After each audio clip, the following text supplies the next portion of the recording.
Bienvenidos a este canal de filosofía, teología y la visión franciscana del hombre y de la vida. Vamos a hablar sobre la identidad de las escuelas católicas para una cultura del diálogo. Educar es una pasión siempre renovada, una herramienta sintética y práctica basada en dos motivaciones: la necesidad de una mayor conciencia y coherencia de la identidad católica de las instituciones educativas de la Iglesia en todo el mundo, y la prevención de conflictos y divisiones en el sector esencial de la educación. Hablemos un poco sobre la importancia de un pacto educativo global.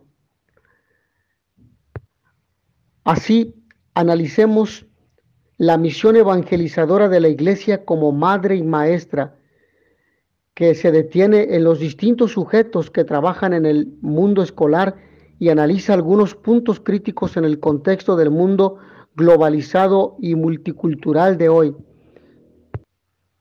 La Iglesia es madre y maestra. Su acción educativa, por tanto, no es una obra filantrópica, sino una parte esencial de su misión, basada en ciertos principios fundamentales: el derecho universal a la educación, la responsabilidad de todos, en primer lugar de los padres de familia, que tienen el derecho de elegir la educación de sus hijos con plena libertad y según su conciencia, y luego del Estado, que tiene el deber de hacer posible las diferentes opciones educativas en el marco de la ley, el deber de educar, que es específico de la Iglesia, en el que se entrelazan la evangelización y la promoción humana integral, la formación inicial y permanente de los profesores para que sean testigos de Cristo, la colaboración entre padres y profesores y entre escuelas católicas y no católicas, la concepción de la escuela católica como comunidad impregnada del espíritu evangélico de libertad y caridad, que forma y se abre a la solidaridad en un mundo multicultural. También se recuerda una educación sexual positiva y prudente, un elemento no despreciable que los alumnos deben recibir al crecer. Me parece también importante hablar sobre diálogo entre la fe, entre la razón y la fe, arraigada en principios evangélicos que son al mismo tiempo normas educativas, motivaciones interiores y metas finales. La escuela católica subraya este papel importante, que es la que pone a Cristo en el centro de la concepción de la realidad y practica el diálogo entre la razón y la fe para abrirse a la verdad y dar respuesta a los interrogantes más profundos del alma humana, que atañen no solo a la realidad inmanente, abierta a todos, especialmente a los más débiles, en la perspectiva de una profunda caridad educativa.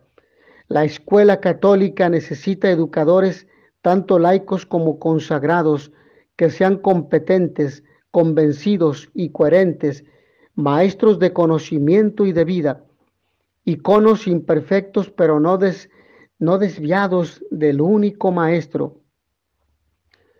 Profesionalidad y vocación, por tanto, deben ir de la mano para enseñar a los jóvenes la justicia, la solidaridad y sobre todo la promoción de un diálogo que favorezca una sociedad pacífica.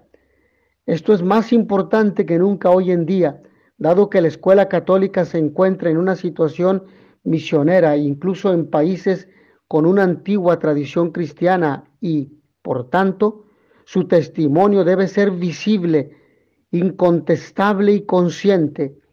Como sujeto eclesial que pone en práctica la gramática del diálogo, las instituciones educativas católicas se convierten así en una comunidad educativa en la que se respira una confianza o con confianza la auténtica armonía y la convivencia de las diferencias.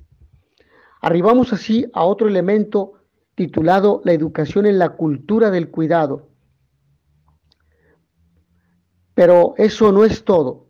La misión educativa de la Iglesia forma parte de un proyecto pastoral más amplio, el de estar en salida y en movimiento.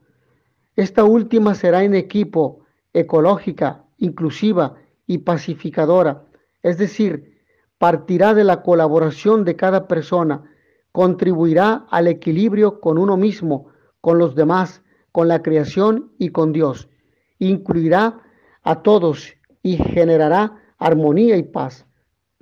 La escuela católica tiene también la tarea de educar en la cultura del cuidado para transmitir aquellos valores basados en el reconocimiento de la dignidad de cada persona, comunidad, lengua, etnia, religión, pueblo y todos los derechos fundamentales que de ellos se derivan.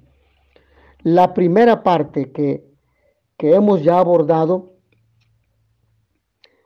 puede sintetizarse en esta línea de pensamiento como una verdadera brújula para la sociedad. La cultura del cuidado forma personas dedicadas a la escucha, al diálogo constructivo y a la comprensión mutua. La promoción de la identidad católica.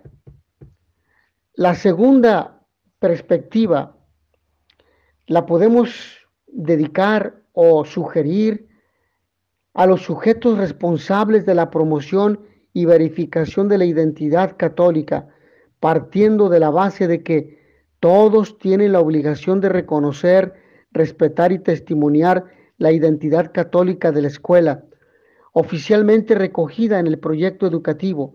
Subraya la importancia de proteger sus principios y valores, incluso con la sanción consecuente de las transgresiones y delitos, aplicando rigurosamente las normas del derecho canónico y del derecho civil.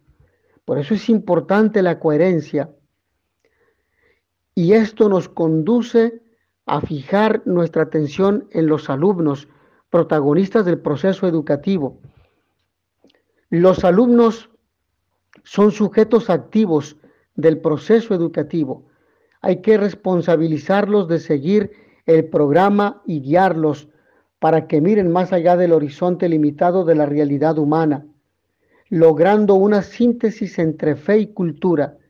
Al mismo tiempo, se recuerda que los primeros responsables de la educación son los padres, que tienen el derecho y la obligación moral de educar a sus hijos de palabra y ejemplo, con los medios e instituciones elegidos libremente y según la conciencia y en estrecha colaboración con los profesores. Estos últimos, por su parte, con su profesionalidad y su testimonio de vida, deben hacer que la escuela católica realice su proyecto educativo. En este sentido, es importante subrayar que corresponde a la propia escuela, siguiendo la doctrina de la Iglesia, interpretar y establecer los parámetros necesarios para la contratación de personal que debe distinguirse por la rectitud de doctrina y la probidad de vida. Si una persona contratada no se adhiere a estos principios, la escuela tendrá que tomar las medidas oportunas, incluida la dimisión. Los deberes de los directores de escuelas y de los obispos diocesanos son verdaderos líderes educativos y tienen una misión eclesial y pastoral basada en la colaboración con toda la comunidad escolar, el diálogo con los pastores de la Iglesia y la promoción y protección del vínculo con la comunidad católica. Por eso es importante analizar las tareas del obispo diocesano. Por ejemplo, le corresponde el necesario discernimiento y reconocimiento de las instituciones educativas fundadas por los fieles, así como el consentimiento explícito por escrito para la fundación de escuelas católicas.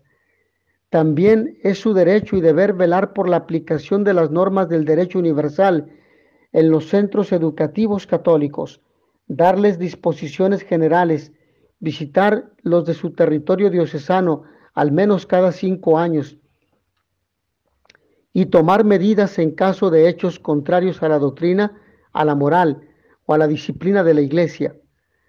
Estas medidas se tomarán bien alertando a los responsables de las escuelas para que intervengan, bien actuando personalmente en los casos más graves o urgentes, bien recurriendo a la Congregación para la Educación Católica.